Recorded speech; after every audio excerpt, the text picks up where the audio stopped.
Hello, everybody, and welcome to TBC Central. How are you? Okay.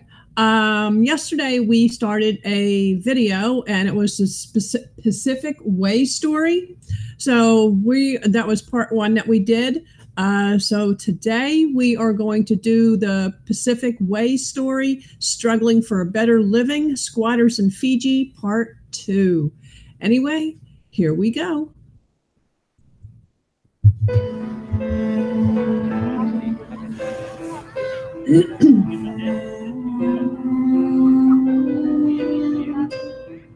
One of the major things that we have to come to terms with, the lack of infrastructure, problems for better schools for our children. We often hear the word from our relatives who have left our villages and are in the urban centers, rallying Garaviguli.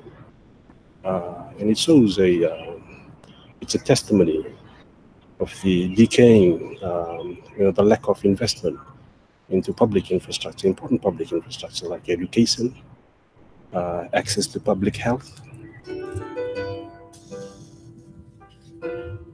Timaima Kotumbalavu was born in Suva and has lived in Jitu Estate all her life. She is currently a Form 7 student and hopes to be able to continue her education at the University of the South Pacific in 2007. For a school project, Timaima studied social issues faced by her peers in her settlement. Most of them, they want to finish the education, but because of there's less money, they cannot complete the education. And this has caused them to being dropped out from schools. And they're just mucking around, taking drugs. Some of them are just wasting their time, just doing nothing. Makes me want to persevere, like finish my education, go for tertiary studies, and get a better job and get out from here. I just hope that they might see things better to do in their life. Not to feel sorry for them, for their own selves, being brought up in this kind of situation, but try to live a better living, get a better living. It's quite hard, especially being brought up in this kind of situation, seeing what's happening around here. In a way, it encourages me to go further.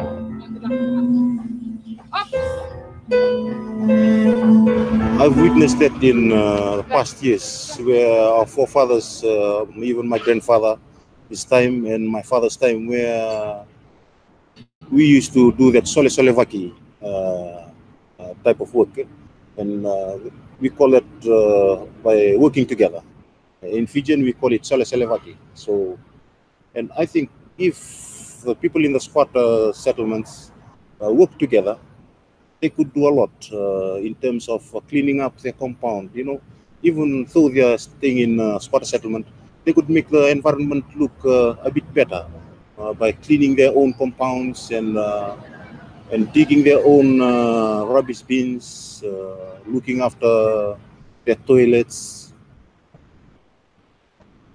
even trying to build their houses nicely.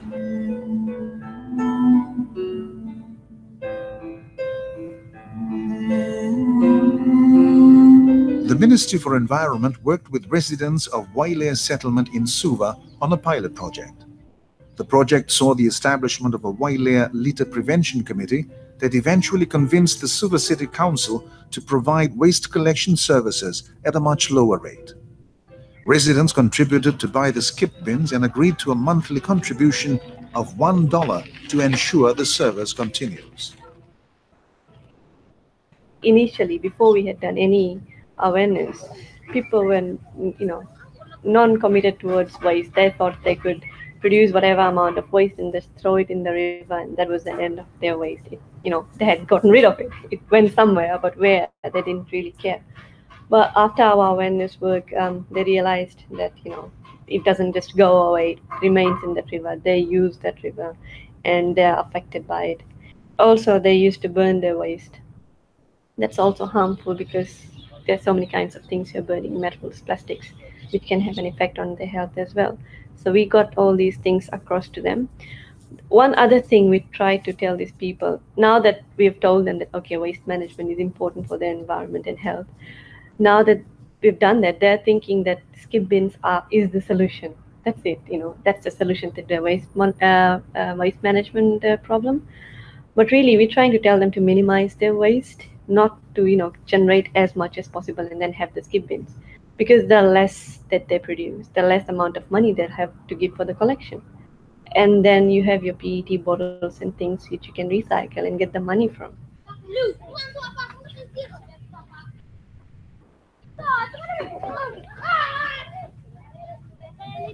Apart from the Ministry for Environment, there are other organizations and government departments that are beginning to recognize the potential in people forced to such deplorable situations.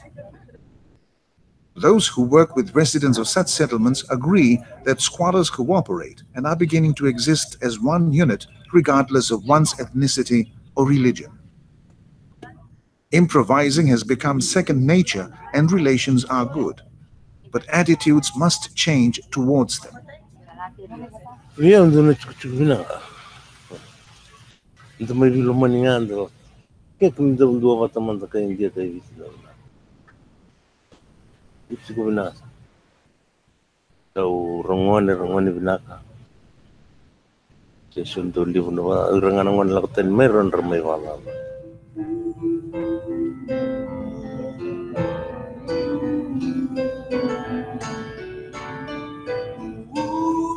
Easy for me to look after my children over here because I never see any problem. We can just leave our house like that. We can go and wash the clothes. Nobody can come and steal like that. Nobody disturbing at night. Something like that. And this place is quite good place. While you can see the house far away, but still they take care of one another. Bula tubango ndo nambula ni lorika nambula ni vilamani. Bigi mamina me tu nas koras. Ndi matentu na minga mekina. Sala me bono lewu sala me ngau. Ndi bono me milako mekina. Bata ito ke mamina ke mamina India me misame tu bata me misame will. Mendo tu na baka kumisando na kor. Tamai va chairman tagina bonongo. Mai da na kena committee na kena tango magina chuku me chuki no go baila.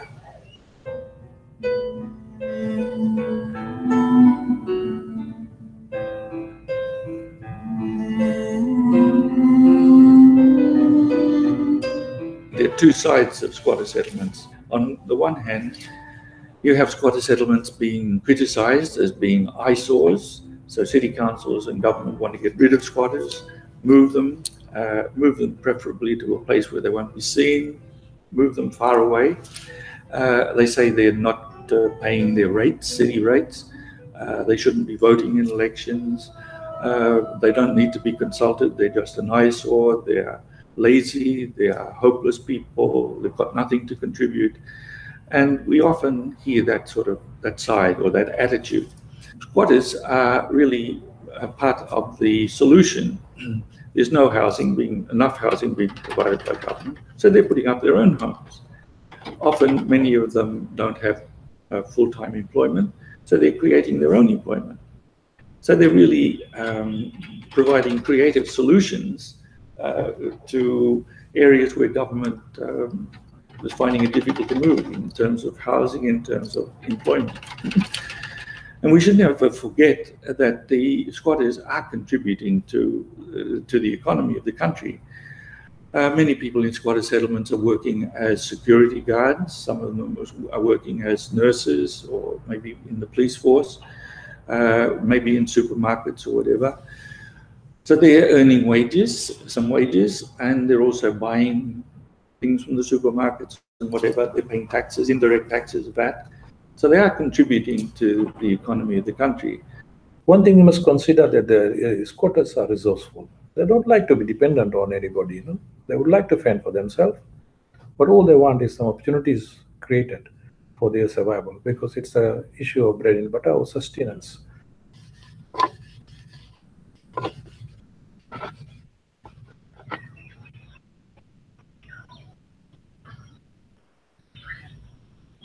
Tendolei siwa, the Honda in Bilawa, the Nambongi, na kabi magtodo kay tutumbilawa simbata laylay indroma na twinika do ulim na tui ya do na tui $10 bisa bulan dola sun ngau na kitolong ramai bitu tui yang kay musik na sen bensin soni labor kenapa untuk mengatakan benar ini teman-teman balik aja betul lagi aja betul aja bagian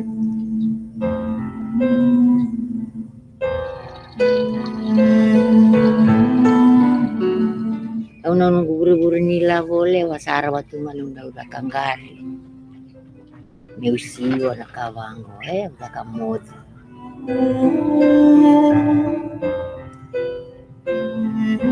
Kasi ngani sindun gumaket ini wado ngamay kaya rasa matar sa kilanga kan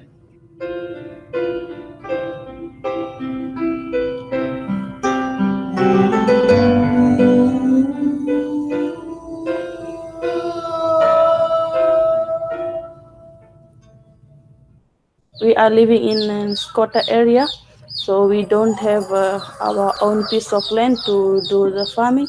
So we planted we went to have land from other people. We shared the land with them, and we planted rice on their farm. And after planting the rice, when it is ready to harvest, we harvest the rice. And we give half the share to the landowner, and we get half of the share what we harvest. So good you manage with this all this kind of variety. Yes. Aruna is a student at the Fiji Institute of Technology in Suva studying quantity surveying. She is the only female student in her class on attachment at the Public Works Department in Lambasa.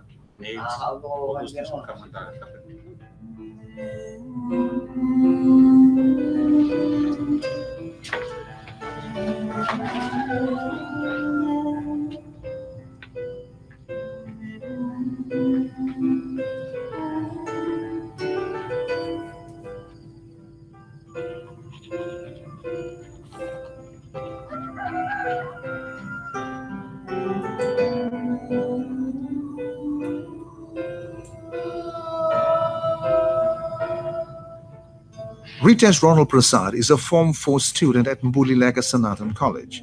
He lives with his father because it is near his school and wants to become an engineer. He prefers Nriketi, where the family used to live before having to relocate to Bangladesh squatter settlement. For the next 20 years, we will continue to see these expiry issues. And unless we do something better in the rural development, so rural urban migration will continue. So we need to have some policy initiatives, some policy directive, some attitudinal change in the people and the planners, to entice people to stay in the rural areas and do something better rather than flocking into the towns and cities. When you do an analysis of why people are moving here, you'll find that the grandparents are here supporting the grandchildren to go to schools. Like FIT is here, USP is here, some better secondary schools are here. Sporting complex, is better opportunities for developing into, sporting arena. So all these things are attractions. And then eateries, once you are in town, if you get the taste of all this bright light syndrome kind of thing, so people will not like to go back. Non-resolution of land, maybe we can resolve it there. Less farmers will be coming to Suva, so therefore not so much an exponential growth in our squatter population, but so it's a different.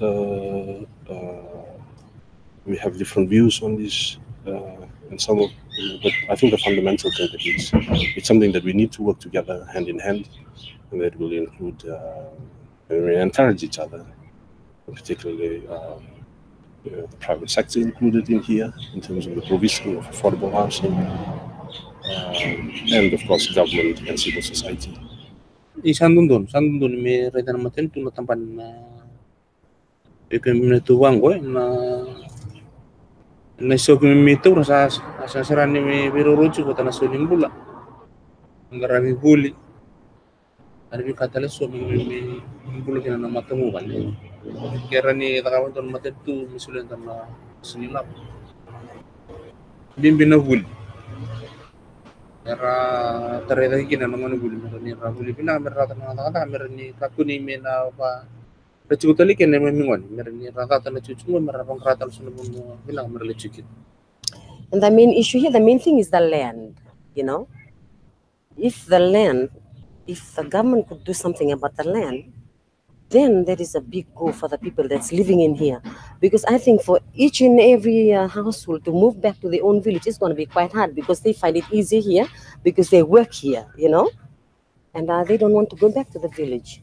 Also, maybe chiefs need to be consulted more by city councils and by government in this whole area of housing because they are traditional chiefs, they hold authority, they have good ideas often that are not tapped into. I think the churches should be very interested in what's happening to people. I think churches should be very interested in the housing that people have and in the whole poverty issue. Fiji is an agro-based economy. We have to develop our agricultural sector. We have to, identify markets where they can sell the produce, or more like a growth center in selected rural areas or islands, so that people don't move to urban areas.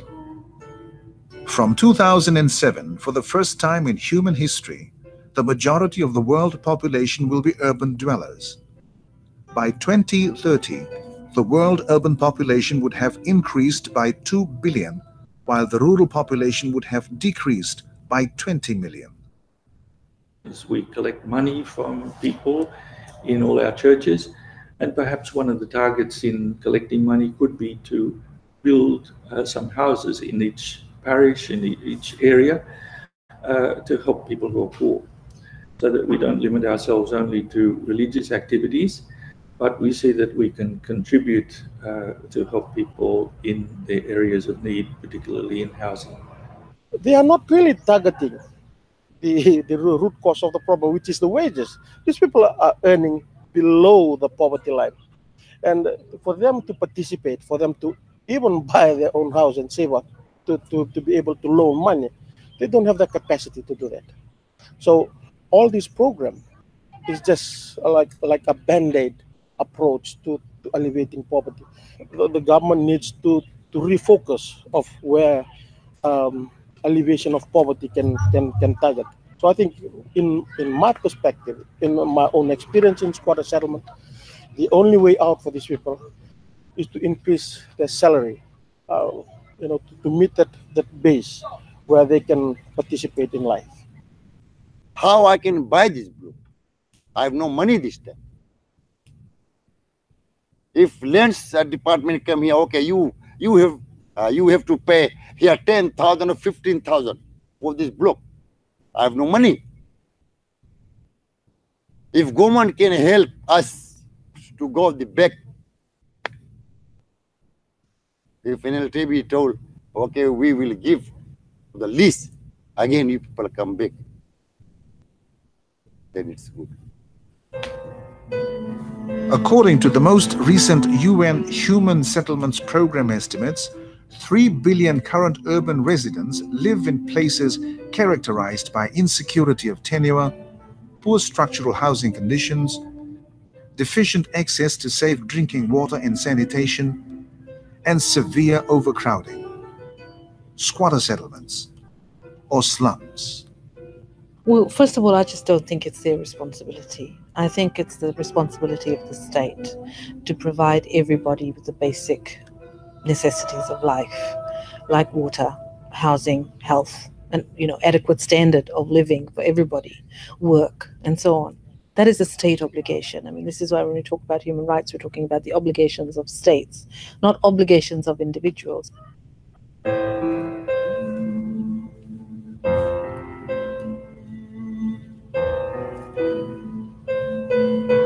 with the social analysis workshop, that is a workshop that we empower these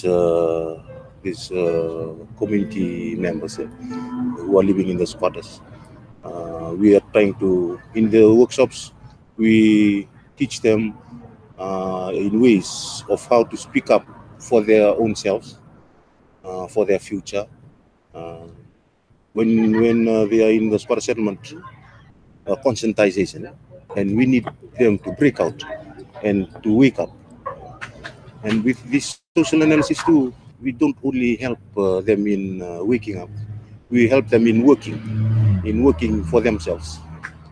And that's one thing of getting them to think positive thinking in ways of moving forward, instead of staying in the squatter settlement and thinking that this is it and this is how it should be. If I'm able to give the money, I'm afraid to buy. Also, I'll put that money in some other use. Some other use. I got no good bed. I'm sleeping in the floor. I'm not right. I got no sickness in the body. If you're going to see my house in event and see, आप हल्के घर के अंदर हल्के देख सकता है, हमारे पास खटिया नहीं, हमारे अच्छा कुर्सी नहीं, अच्छा से वो डाइनिंग रूम नहीं, सिटिंग रूम नहीं, हम लोग हैप्पी है. I am happy also. I'm not greedy that this fella got bought to everything, the video set. I don't bother. Nothing. I'm happy.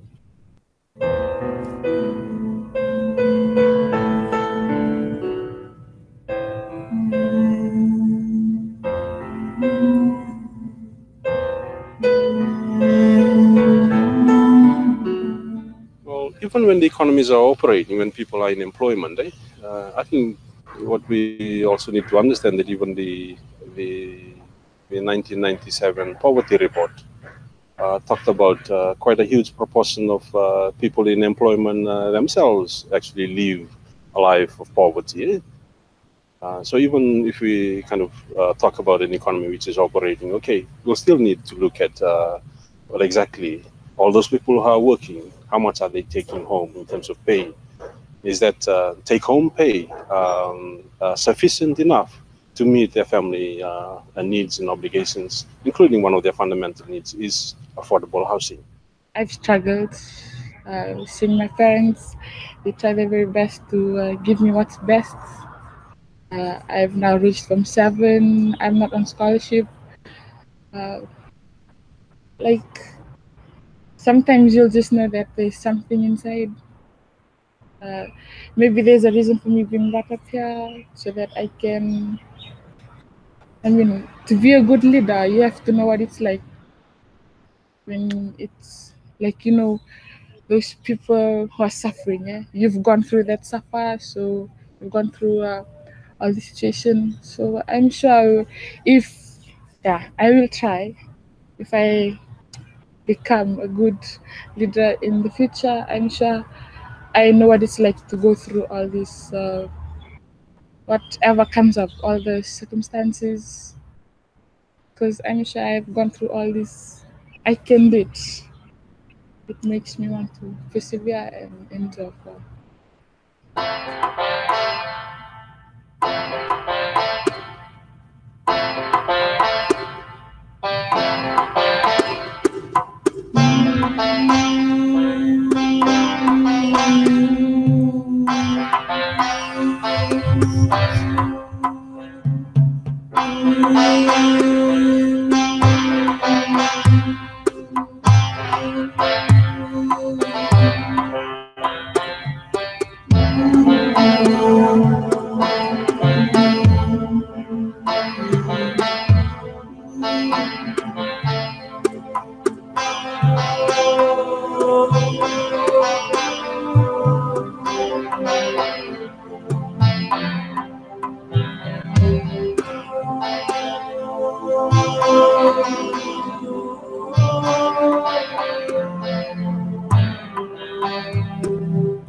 Hello, everybody.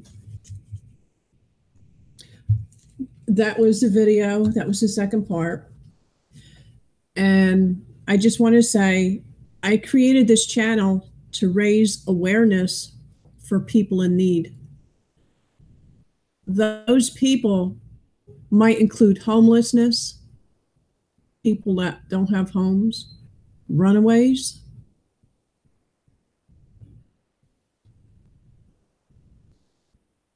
people living below poverty, drug users who are trying to get clean.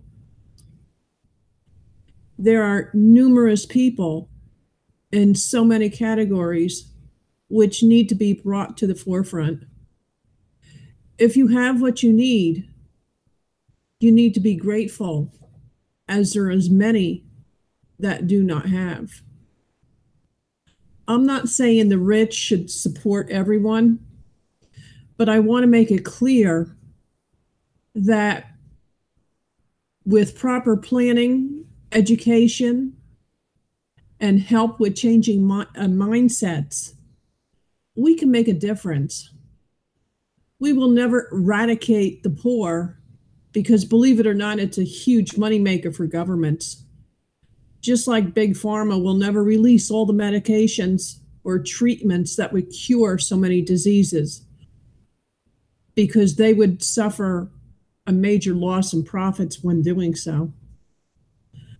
My prayer for everyone is that God will provide everyone with peace, love, abundance, health, happiness, and a good life.